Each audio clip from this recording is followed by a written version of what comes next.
আর খ্রিস্টানদের ধারণা হলো আমাদের নবী ঈসা আলাইহিস সালাম নিজেই শুনিতে করছেন।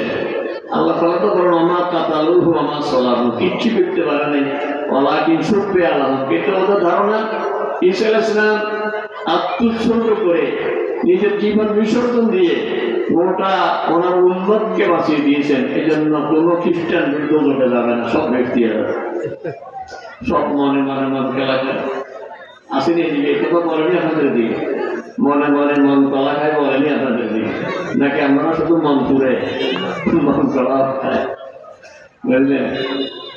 আল্লাহ তাআলা বলেন তোমরা যেভাবে বলো ওইটা না, বরং কিয়ামতের ময়দানে ওয়াত্তাকু ইয়াওমান লা তাজজি নাফসুন আন নাফসিন শাইআ, কেউ কারোর উপকারে আসবে না, বাবা ছেলের উপকারে আসবে না, ছেলেও বাবার উপকারে আসবে না।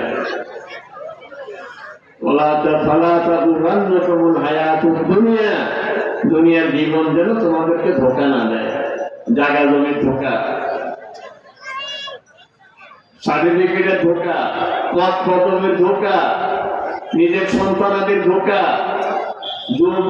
জওয়ানের যুবকের যৌবনের ধোঁকা, কত রকম ধোঁকা। আল্লাহ তাআলা বলেন কোন ধোঁকায় যেন তোমাদেরকে ধোঁকা না দেয়। যে বয়সে আছি, যে যুবক হইতে পারে তার যৌবনের জীবনের শেষ, বার্ধক্য সে দেখবে না। এখন যে লোক পড়তেছে এখনো, সে ভাবতেছে যে এখনো মাত্র পড়ালেখা করে আমি অবশ্যই ভালো হয়ে যাবো, আমি দোজখের লাইন ছেড়ে দিব, বেহেশতের লাইনে চলিয়ে দিব। কারণ মিছিল দুইটা, আদম আলাইহিস সালাম থেকে শুরু করে এ পর্যন্ত দুটো মিছিল যাচ্ছে। একটা মিছিল যাচ্ছে বেহেশতীদের মিছিল, আর একটা মিছিল যাচ্ছে দোজখীদের মিছিল।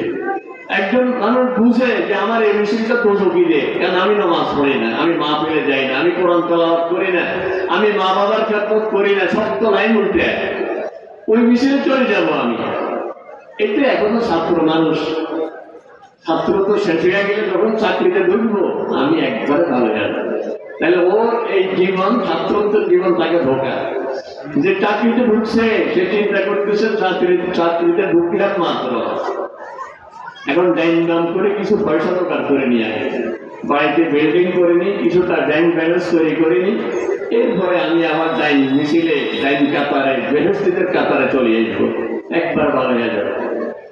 যে লোক বিয়ে করছে, চাকরিও হয়েছে, সে ভাবে যে আসলে আমার বয়স অত বেশি না, আপনারা তো দেখতেছেন আমার দাড়ি ভাগছে, চুল ভাগছে, এটা আসলে আমার বায়ু চড়া, আসলে কিছু করে আসলে আমার বয়স তত হয়নি, আমার বায়ু চড়া, আমার চাচা, আমার ওদের এখনো চুল পাকে নাই, আমারটা পাকিয়ে গেছে, বায়ু চড়া, আমার বয়স আসলে তত হয়নি।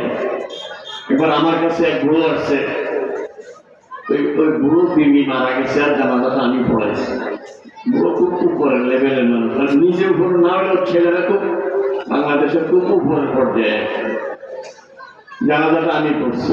বুড়ো পরে আমার কাছে আসছে, আসে চলে যে হুজুর আমার বিবির জানাজা তো আপনি পড়াইছেন, আর আমার ছেলেরা আপনাকে কত ভক্তি করে এটা তো আপনি বুঝছেন, দেখছেন হুজুর, আপনি আমার একটা বিয়ে করে গেছেন। আমি বললাম আপনার বয়স কত? 95 বছর বয়স, আমার কাছে আসছে, তারা একটা বিয়ে করাইছে, আপনি করাইলে আমার ছেলেরা মেনে নেবে। আমি বললাম যে এই বয়সে আপনি বিয়ে করতে পারেন, আমরা দেখুন যে কোনো হাফিজি বাদশা, কোনো বাদশাদের পোলা ভাঙ্গে পড়ে ওখানে বসে থাকে, ওরা কোরআন পড়ে সময় কাটবে, ভালো লাগে, বিয়ে করলে খুব বিপদে পড়ে যায়। কিন্তু হুজুর আপনি কি বলেন, আমি কি দুর্বল আছি নাকি, আমি এখনো সকালবেলায় 5 মাইল খাচ্ছি। আমি বললাম 95 বছর বয়স, এখনো সে মৃত্যু সামনে দেখে না। এই জন্য আল্লাহ তাআলা বলেন ফালা তাগুররান্নাকুমুল হায়াতুদ দুনিয়া, তোমার বয়সে তোমাকে আল্লাহ সুস্থ রেখেছে। এই বয়সে, আমার এই বয়সে কত লোক পৃষ্ঠে পড়ে আছে, হাঁটতে পারে না, চলতে পারে না, আমাকে আল্লাহ তাআলা তৌফিক দিয়েছেন, সুস্থ রেখেছেন, এটাকে বড় মেহনত করে আমি কিছু পুঁজি করিনি, কিন্তু এখনো আমি মৌতকে সামনে দেখি না, এখনো ভাবতেছি 95 বছর বয়স, আরো কিছু করিনি। আল্লাহ তাআলা বলেন ফালা তাগুররান্নাকুমুল হায়াতুদ দুনিয়া।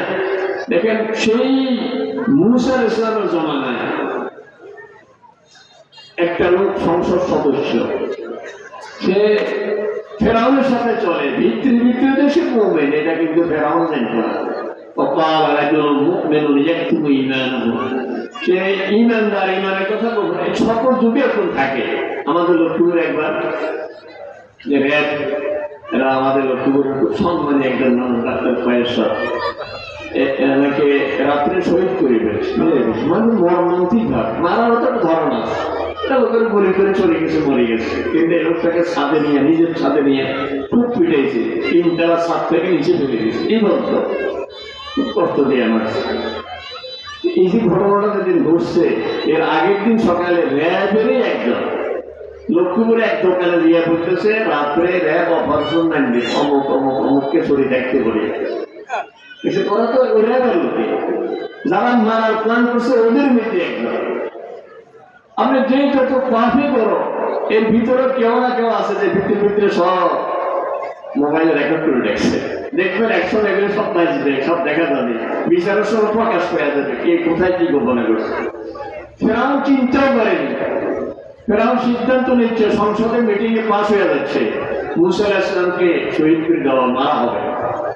তখনই এক লোক ওখানে ওই দলের অকাল রাজুল মুমিনুন মিন আলে ফেরাউন, ফেরাউনের দলে সে দাঁড়িয়ে গেল। সে বলল, আতাতুলুনা রাজুলান ইয়াকুলু রাব্বি আল্লাহ, তোমরা এটা কি সিদ্ধান্ত নিচ্ছ? এই লোকটার অপরাধ কি? ফাইয়াকু কাযিবান ফালাইহি কাযিব, যদি লোকটা মিথ্যা বলে থাকে তো তোমরা এর পিছনে লাগা লাগবে না, একে তার মিথ্যায় ধ্বংস করে দিবে। আর ওয়াইয়াকু সাদিকান ইউসিবকুম বাদুল্লাযী ইয়াইদুকুম, আর ইনি যদি সত্যবাদী হয় তাহলে উনি যে সমস্ত কথা বলছে তোমাদেরকে আযাব গজবের, আল্লাহর আযাবে সহসা তোমরা গজবে ঠেকিয়ে যাবে। যে এই লোকটার একটা ওয়াজ আল্লাহর এত পছন্দ, সেটা আমি মানে এই মুহূর্তে আপনাদেরকে বলতে চাইতে চাই। সেই লোকটা বলতেছে কি, ইয়া কওমি ইন্নামা হাযিহিল হায়াতুদ দুনিয়া মাতা ওয়া ইন্নাল আখিরাতা হিয়া দারুল কারার মান আমিলা সাইয়্যাতান ফালা ইউজা ইল্লা মিসলাহা ومن عمل صالحا من ذكر أو أنثى وهو مؤمن فأولئك يدخلون الجنة يرزقون فيها بغير حساب। ফেরাউনের দলের লোক, ফেরাউন জানতো না সে ভিতরে ভিতরে মুমিন। এই লোকটার ওয়াজ সেদিন ফেরাউনের সেই সংসদে দাঁড়িয়ে, রাজদরবারে দাঁড়িয়ে এসে যে ওয়াজটা করছে, বলতেছে, ইয়া কওমি, ও আমার জাতি, ইন্নামা হাযিহিল হায়াতুদ দুনিয়া মাতা, তোমরা কিসে এত লাফাও, এত তক্কা, এত লাফাও কা, এত ফাল দাও কা? দুনিয়ার জীবন এই ক্ষমতায়, দুনিয়ার মানে মনে মনে এর উপর আর কেউ নাই। মুহূর্তের মধ্যেই আধা ঘন্টা পরে, 1 ঘন্টা পরে আর কিসে জীবন এরকম না। একজন ও কত শক্তিশালী, কতক্ষণ পরে মরবে, যার কোনো রোগ নাই।